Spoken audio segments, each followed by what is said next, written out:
Somaliland ha noolaato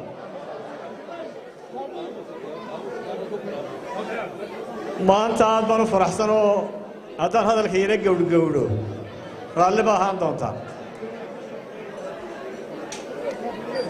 howlkan aynu joogno maanta waxaa yimi dad tiradoodu ka badan tahay 7,000 intaa in leegina bannaankay taagnayd taa macnaheedu waxa weeye in shacbiga Somaliland isbeddel rabo inay ahayd hiil qaran oo shacbigu u hiilinayo isbeddelka iyo cadaaladda waxaan u mahadnaqayaa shacbiga reer Somaliland waxaan u ballan qaadayaa hiilka shacbiga inaan cadaalad ugu hiiliyo haddii Ilaahay ka dhigo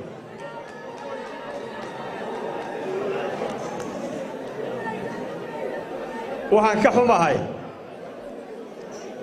in ragga halkan sawirradoodu ku sawiran yihiin qaar ka mid ah la afduubay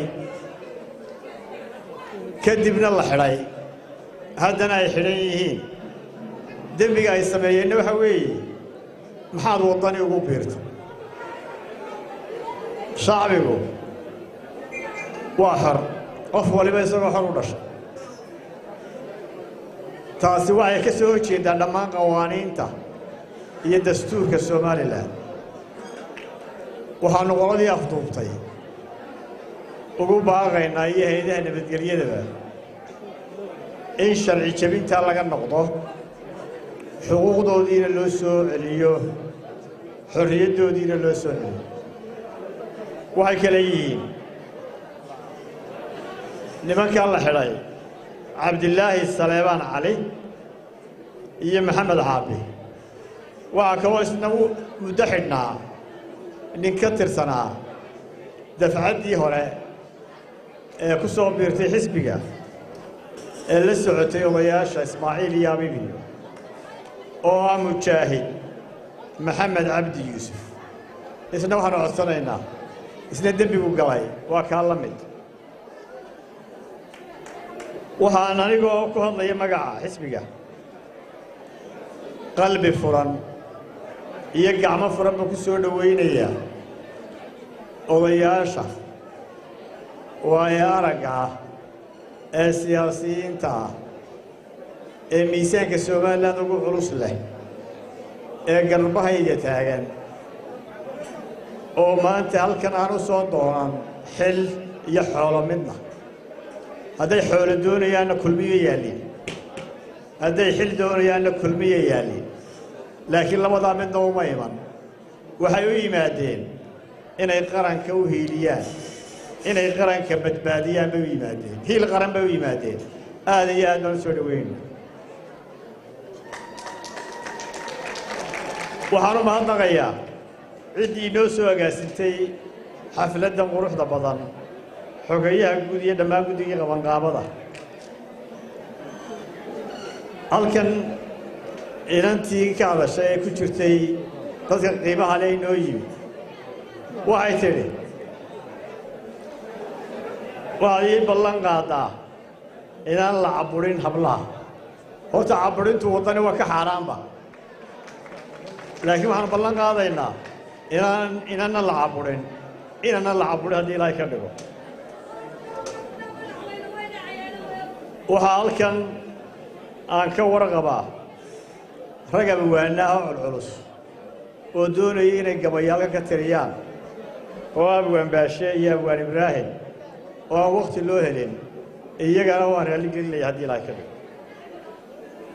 walaalayaal Somaliland waxay kaga duwanayd Soomaaliya nabad iyo hanaanka ama geedi socodka dimuqraadiyadda waxaynu qabsannay laga bilaabo 2002 5 doorasho waxay noogu qabsoomeen si nabadgelyo ah jawi nabadgelyo ah waxaynu u mahadnaqaynaa dhammaan xukuumadihii noo soo qabtay doorashooyinkaas maanta waxaan xusayaa aad ha loo dhegaysto gudoomiye Faysal Cali Waraab maalin dhaweyd yidhi maanta ayaan ugu warwar badnahay intii Soomaaliland jirtay tolo muxuu arkay warwarka Faysal waa la qabaa anigu shacbiguna wuu la qabaa waa ay tusaya tusaalayan marka dib yimaado Soomaaliland ama khilaaf yimaado waxaas markiiba soo gurman jiray oo xalili jiray xukuumadda markaa jirta ama guurtida ama sharci ama maxkamadaha sare waxa ay andaraa in dhacdadii ka dhacday baarlamaanka 7 August ay qaawisay xukuumaddii waxay qaawisay guurtidii waxay qaawisay maxkamaddii xagaynu u ciisanaa markaas waayaan daro warwarka dalka ayaa waxa weeye in institutionskii qaranka ee lagu baxsanayay ay maanta dhacdadaasi qaawisay oo ay isku raaceen intaasi iyagoo arkaya oo indhahooda ku arkaya khalad ama cadaalad darro ama sharci darro taasi waxay warwar gelinaysaa in doorashada soo socota ay dadku aad uga warwaraan waxaan soo jeedinaynaa in la ilaaliyo madax bannaanida guddiga doorashooyinka qaranka waxaan uga digaynaa cid kasta oo isku dayda inay farageliso waxaan ugu baaqaynaa sidii awalba ahaan jirtay in ciidanka ammaanka ee maalintaa ka mas'uula goobaha doorashooyinka ay ka amar qaataan guddiga doorashooyinka qaranka ee aanay cid kale ka amar qaadan waxaan xusayaa qodob kale oo ah shaqaalaha dawladda ama civil servants waxaynu naqaan civil servants siyaasaddu waa ka mamnuuc waxaynu tiifishyada ka aragnaa oo aan marag u baahnayn in wufuudda kulmiye ay dhinac socdaan dhiijiyadii maareeyayaashii waa sharci jabin waxaanu xukuumadda ugu baaqaynaa inay tallaabada ka qaado tallaabo sharciya hay'adda shaqaalaha waxaan ugu baaqaynaa iyaduna inay sharciga ku qaado civil service sharciga jabiya xisbi ahaan waxaynu ka reebi doonaa raadraac runa haddii ilaahay ka dhigo qodobka kale aan wax ka idhaahaa waxa weeye waa ganacsiga Soomaaliland nidaamka aynu qaadanay dastuurku xusaya waa ganacsiga suuqa xorta ah Soomaaliland waxaynu maanta ka waraynaa inuu ragaadiyey sicir barar inuu xumaaday adeegii dekedda oo ku dhow yahay in la xidho waxaynu ka warqabnaa in ganacsiga istaagay oo maanta ganacsatadu ay ku nool yihiin raasamaalkoodii hore xisbi ahaan waxaanu ballan qaadaynaa in la dhiirigeliyo muwaadiniinta ganacsatada ah in lagu noqdo cashuuraha haddii ilaahay ka dhigo in la xoojiyo wax soo saarka gudaha iyo warshadaynta qodobka shanaad waxaan doonayaa inaan ka hadlo arrin cusub oo ballanqaada oo aanu shacbiga u ballan qaadayno dhammaantiin Soomaaliland ilaa hadda ma laha nidaamka hawlgabka shaqaalaha dadku shaqada waxay uga tegi waayeen waxay doonayaan waxay ku noolaadaan waxaan ballan qaadaynaa haddii ilaahay ka dhigo 2018 inaanu aanu samayno nidaamka hawlgabka shaqaalaha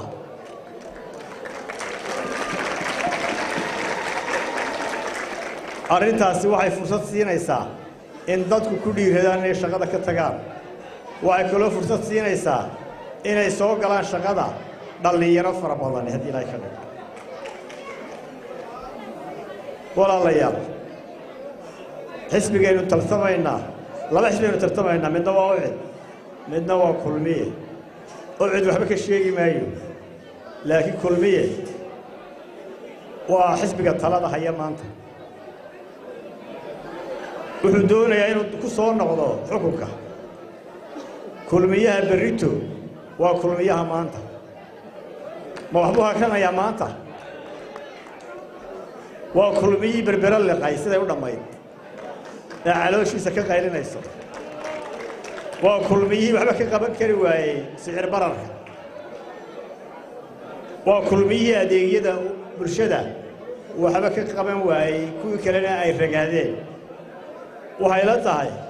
in Somaliland aanay u baahnayn kulmiyahani inuu soo noqdo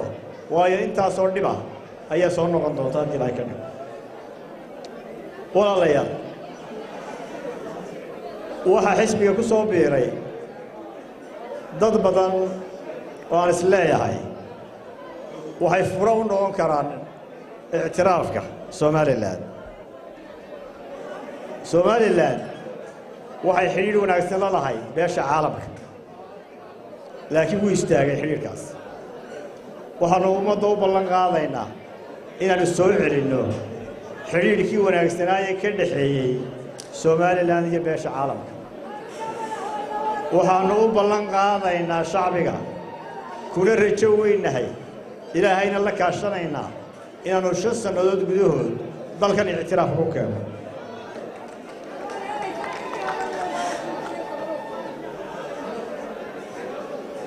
walaalayaal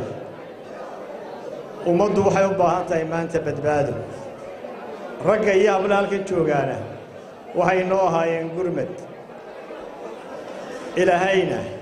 qulubta dadku wax ku siiya waxay la tahay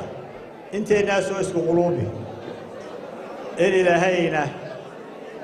uu aqbali doono inay keenaan isbeddelka ummaddu u baahan tahay waxaynu doonaynaa inaynu cadaalad samayno inaynu horumar samayno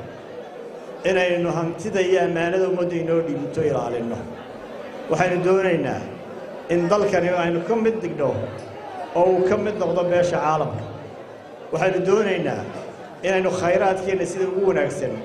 uga faa'iidaysanno waxaynu doonaynaa dekedaheennan xidhmay maanta inaynu dib u wanaajinno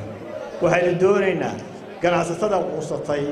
ee rajo beeshay iyo shacbiga rajo beelay inuu rajada u soo celinno aad iyo aad baa umahadsantihiin asalaamu calaykum waraxmatullaahi wabarakaatu